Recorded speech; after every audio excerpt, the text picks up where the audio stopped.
Hey there, beautiful soul. Welcome to another episode of the Bright Living Podcast. This is Emma, and I'm so grateful to be your host today.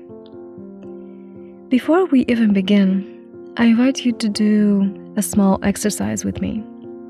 I really want to make sure that you're taking in all that is being said here. Wherever you are right now, start noticing your own breath. You may stop what you're doing, or you may keep going if you were walking or washing the dishes or doing the laundry. And whatever you do, bring your attention to your own breath. Notice the sensations of the breath and gently feel your breath expanding. Feel yourself breathe fuller, deeper, without making a lot of effort, just by relaxing. Do you think it's possible to be engaged and breathe fully at the same time? Try it. Do that for about 5 breaths.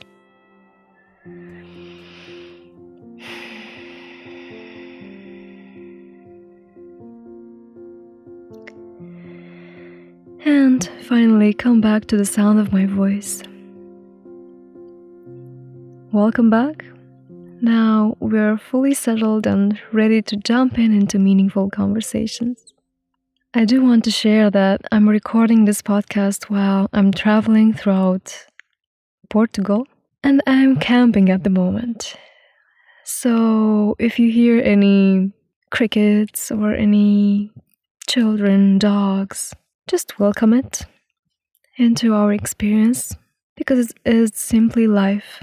We very rarely have conversation in a completely quiet place, don't we?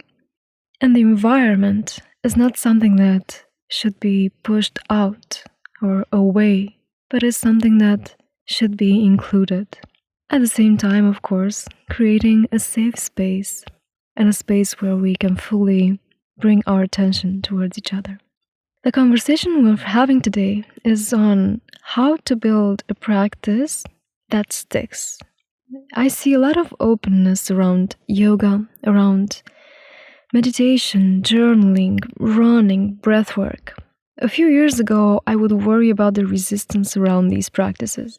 Now I don't see that anymore. Now I see a lot of openness, a lot of eagerness to try, to include, to create space for that.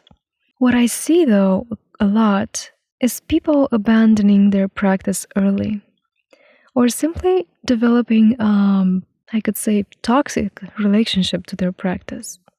A practice where there's a lot of pressure, and this kind of practice does not tend to stick. Building your own practice is so important that you want to make sure that you're doing it right. And this may sound counterintuitive, because you might already know how important it is, and that's what might be causing some pressure inside of you to make it right or to get it right.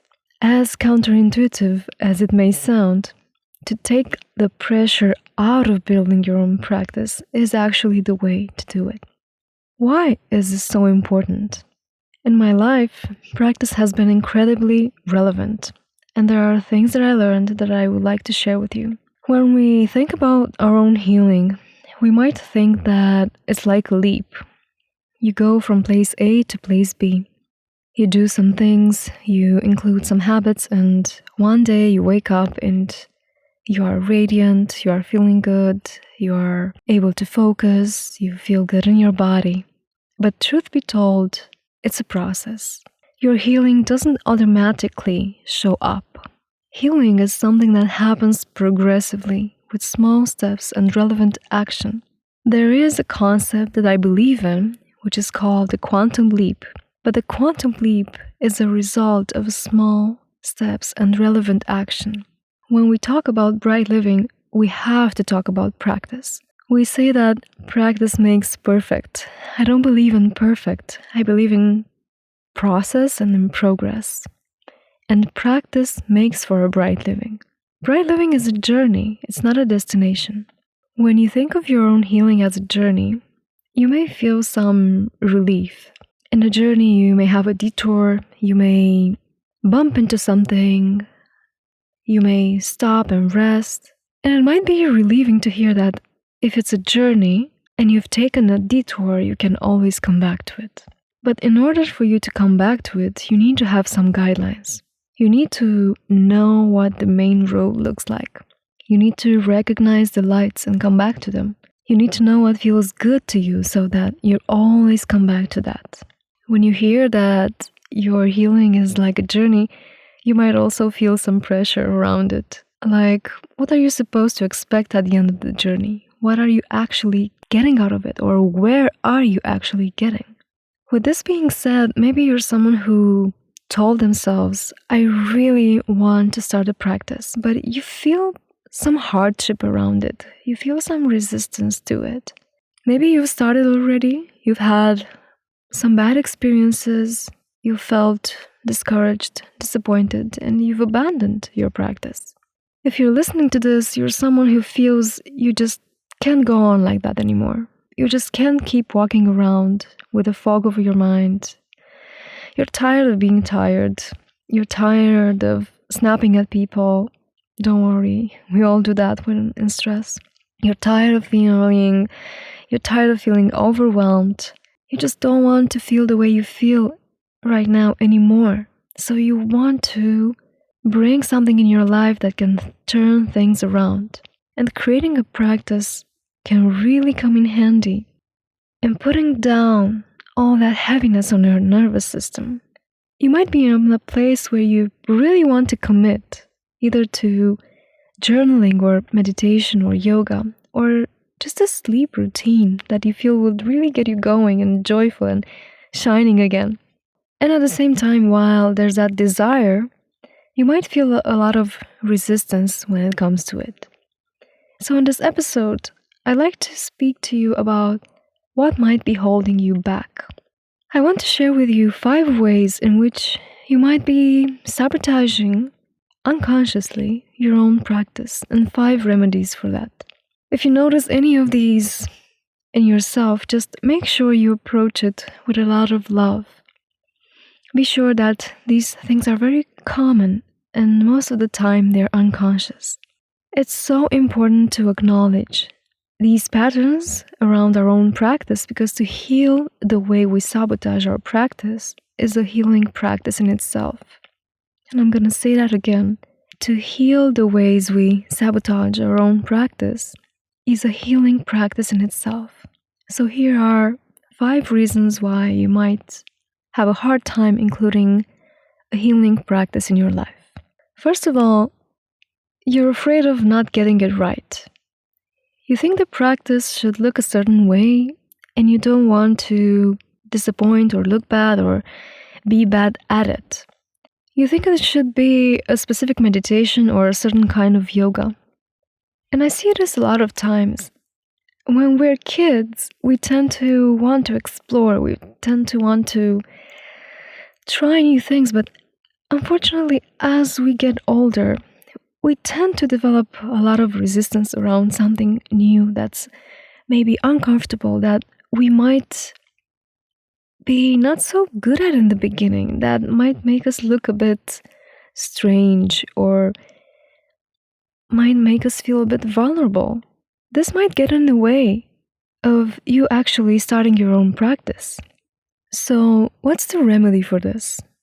The remedy is, when you're at the beginning, start your own way and keep your own way. This is so important. Explore what works for you. You might hear a lot, it's important to be consistent in your practice, and I do agree with that. But to that, I will say, there are some things in your practice that should be consistent and some things that should not. The fact that you practice in itself should be consistent. The timing and duration should be consistent. The space should be consistent. What you do exactly in your practice does not have to be consistent, does not have to look a certain way. What you do in that time that you have set for your own practice will always evolve. So if you're in the beginning, make it a practice and make it a purpose to explore and try. That's it. In the beginning, play, explore, try, then listen to your body's feedback. And this is how you learn. This is how your body integrates. This is how your body remembers and learns, oh, this is good for me. This is how you'll want to be doing it again. Play, try, explore, and enjoy. There's nothing to get right. There's no technique that you have to get by the book. Of course, you can be educated, you can study, you can be curious about how to do it, but make sure to have a playful and exploratory attitude around it. You're not supposed to have a linear evolution in your practice, whatever that practice may be. Let's say, not meditation, not yoga, let's say you want to take up sleep. And you start to judge yourself a lot around the time you should sleep, how you should be sleeping. Maybe you say, oh, I don't have a healthy sleep routine because I go to sleep at 11 p.m. and not 10 p.m. But maybe your ideal sleep time is 12 p.m. Or maybe your ideal sleep time is 11 p.m. or 11:30. And the fact that you stress a lot about doing it right actually beats the purpose and is not helping you at all relax around sleeping. When it comes to meditation, a lot of people give up meditation because they think it should look a certain way. There should be a certain position. I should have my mind completely empty, otherwise it's not good. And to think like that is to actually miss the process of meditation itself. Meditation will not always be by the book, will not always look perfect. Meditation might be full of thoughts sometimes, and meditation might be messy sometimes. And when you start, you might try completely different techniques, and when someone comes to you and asks you, oh, what techniques do you practice? You might just want to say, I don't know, all of them. I just try things. I try now. I'm playing. I'm seeing what works for me. And that's completely fine. And that's what I encourage you to do. So in the beginning, play. And this brings me to the second reason. You might be having a hard time integrating a practice in your life because you might be a little too rigid in your approach and feel some pressure to perform, to do it right. Let me tell you this. There is no right way to do it, and pressure to perform doesn't belong in your healing journey. Rigidity doesn't belong in your healing journey.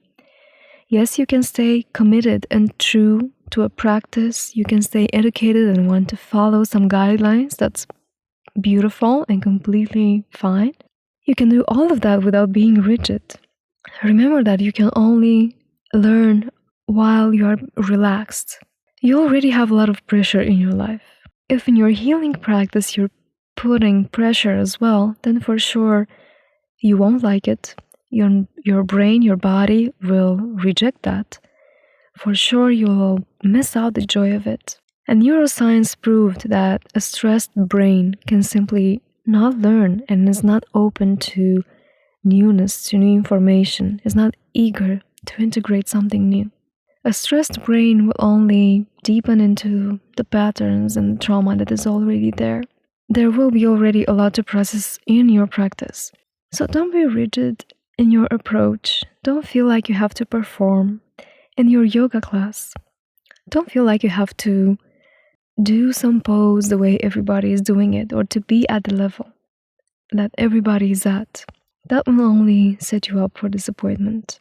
The third reason why I see people not commit to their own practice, and this I have to admit that I've been very guilty of and I still sometimes am, is that you're afraid to take time for yourself.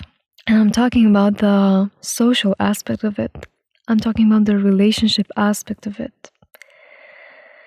To build a practice means that you have to literally detach from everything around you and create space for your practice, create time from your practice. When you're journaling, you obviously cannot do that while you're having your morning coffee with your partner in the kitchen, as usual. Now, I have a confession to make. If I feel afraid that I will disappoint others, I noticed that I have this tendency or temptation to, and I noticed this temptation to quit or to shorten my practice so that I won't stay too long, so I will reduce the discomfort of the other.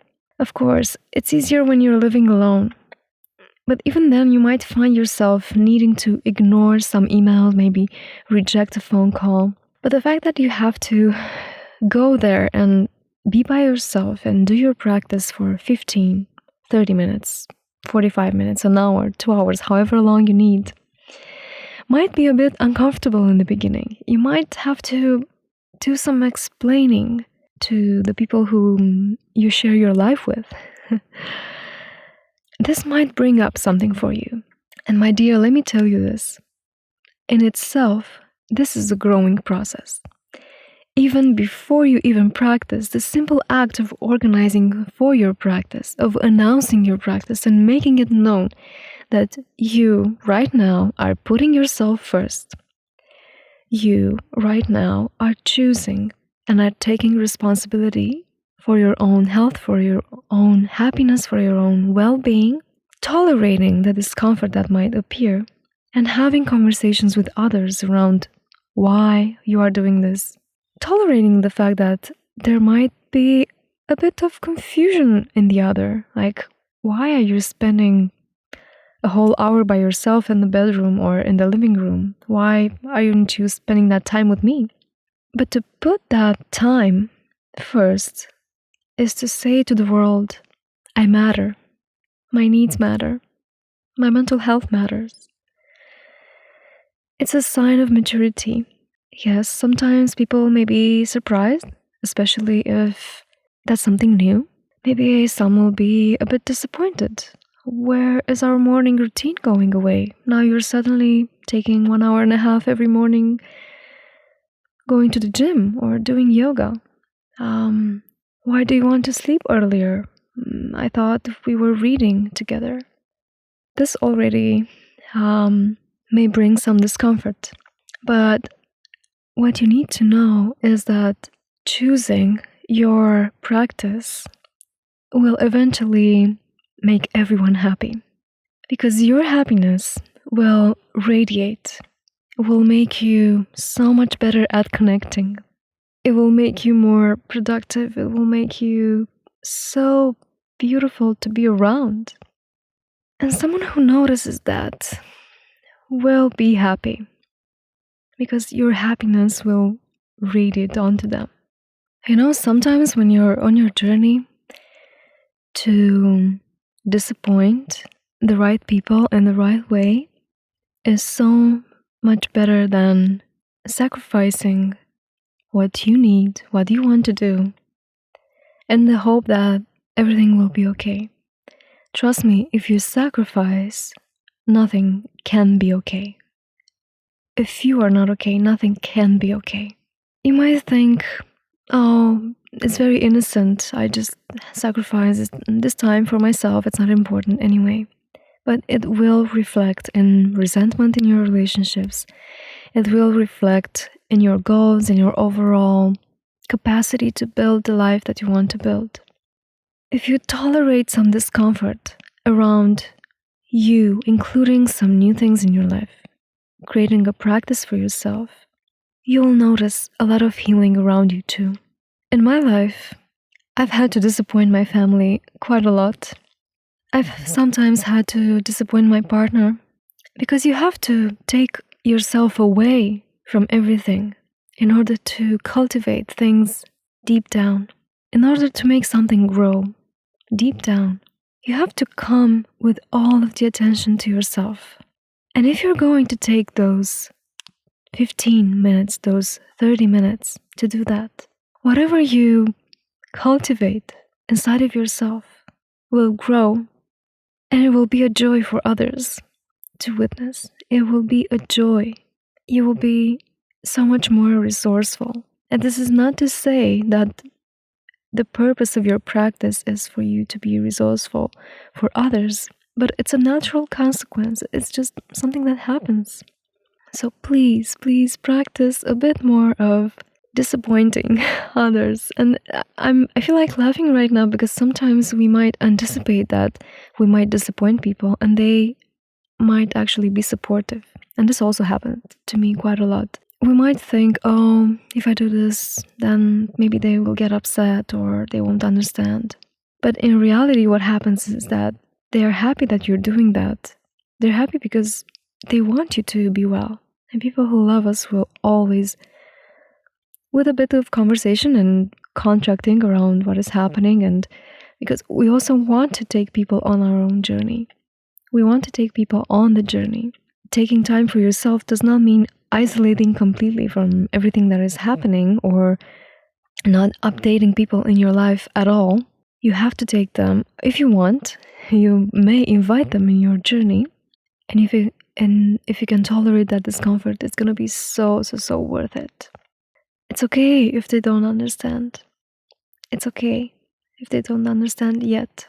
Trust me, your happiness will radiate and make you so much better at connecting. And this brings me to the next argument.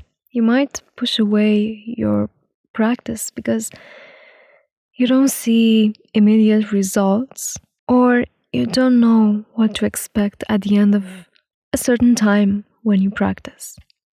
And this is one that I used to fall into all the time.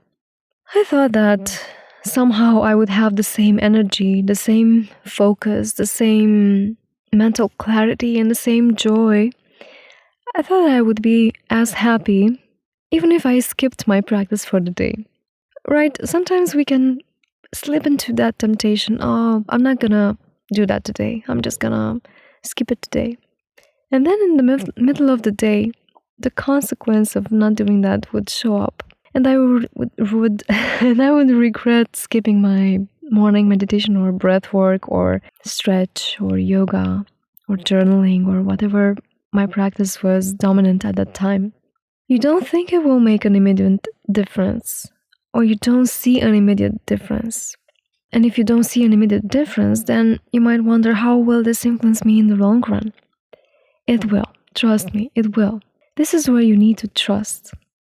Practice for the process itself and not for the final result. If you practice for the final result, you're getting attached to an image that might be very different from the actual outcome. The remedy to this, to expectation, to wanting to see results, is to ground yourself into your deepest motivation. And now we're going to do an exercise together.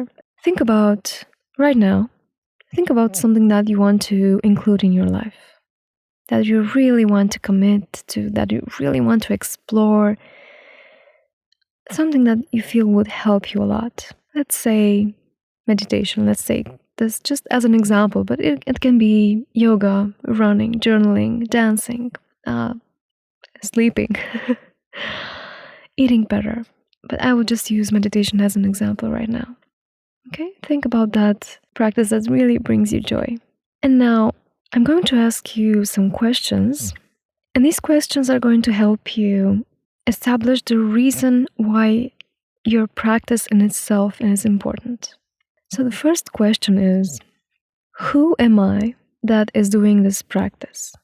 Or what kind of person, what type of person I am who is doing this practice? For example, in meditation, you might say, I am doing meditation because I am someone who cares about their state throughout the day, or I am someone who is committed to stay connected to herself, or I am someone who cares about bringing peace into the world, and then I want to make sure I have inner peace. But it may be actually any reason at all. Who are you who meditates? Who are you who is doing a yoga practice? For example, you might say, I'm doing a yoga practice because I am someone who cares about their own body. Or I'm going to the gym because I'm someone who values health. As soon as you establish your motivation to practice in your identity, the practice itself becomes the purpose, and you start to be detached from the result. You start to lose expectation, and you start to practice because that's who you are. You may even pause this audio and take some notes, but to really ground yourself and this motivation.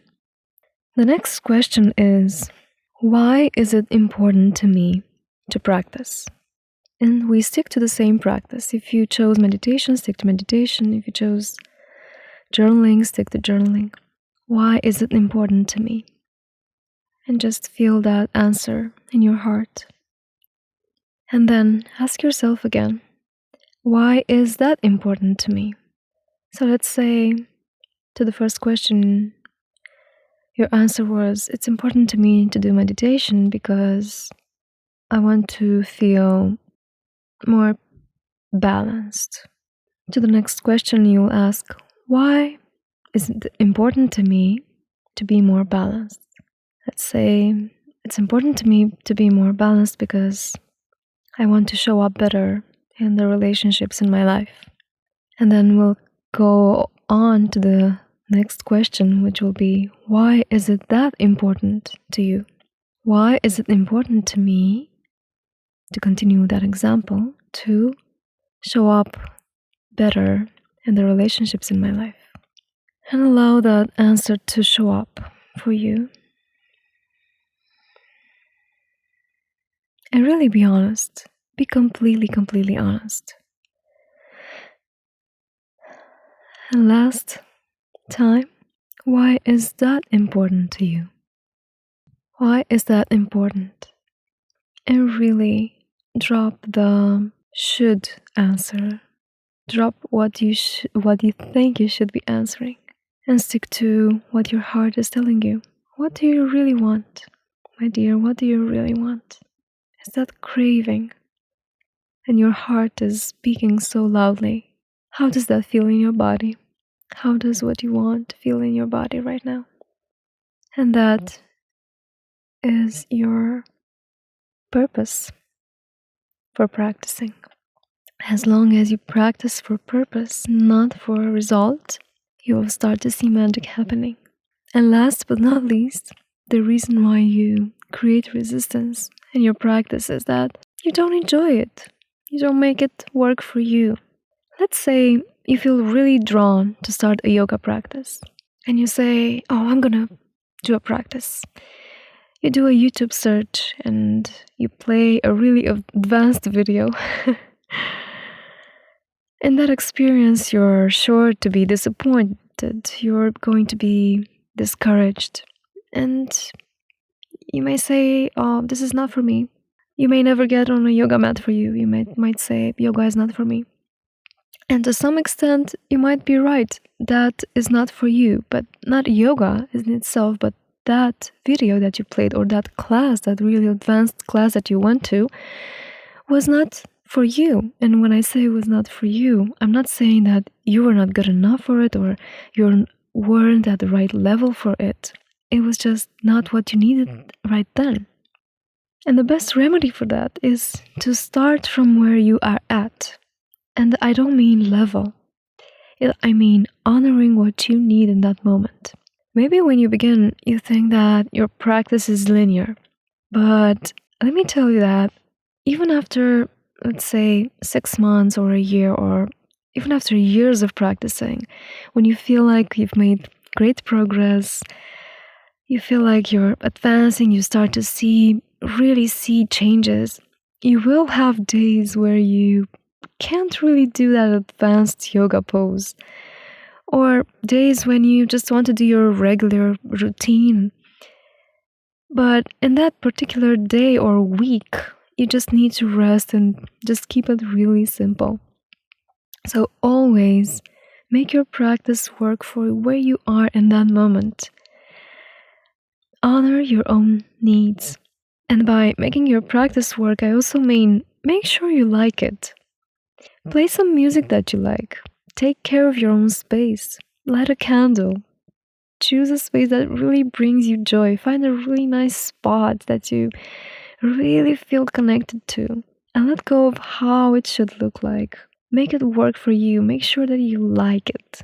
If you want to practice yoga on classical music, on Mozart, do that. It's beautiful, it's creative. Don't think that you have to subscribe to absolutely everything and that you have to meditate only with a Buddha statue. I have a Buddha statue. I love Buddha statue. Buddha works for me. It doesn't work for everyone. So find what resonates to you. If you really care about building a practice that sticks, follow the charm and trust your own charm. Explore, create time and space. Let go of expectations and let the magic unfold. I'm so grateful that I was able to share this with you. I really hope you've learned something about yourself today. Let me know in the comments, how do you feel about your own practice right now? What stage are you in your practice? And how do you feel about it? Are you just starting? Or are you advancing and feeling a bit stuck? Let me know in the comments and let's continue this conversation. I'm so grateful that you're here listening. Why don't we close this with a deep breath just to settle in and to integrate? Inhale and gently exhale through the nose.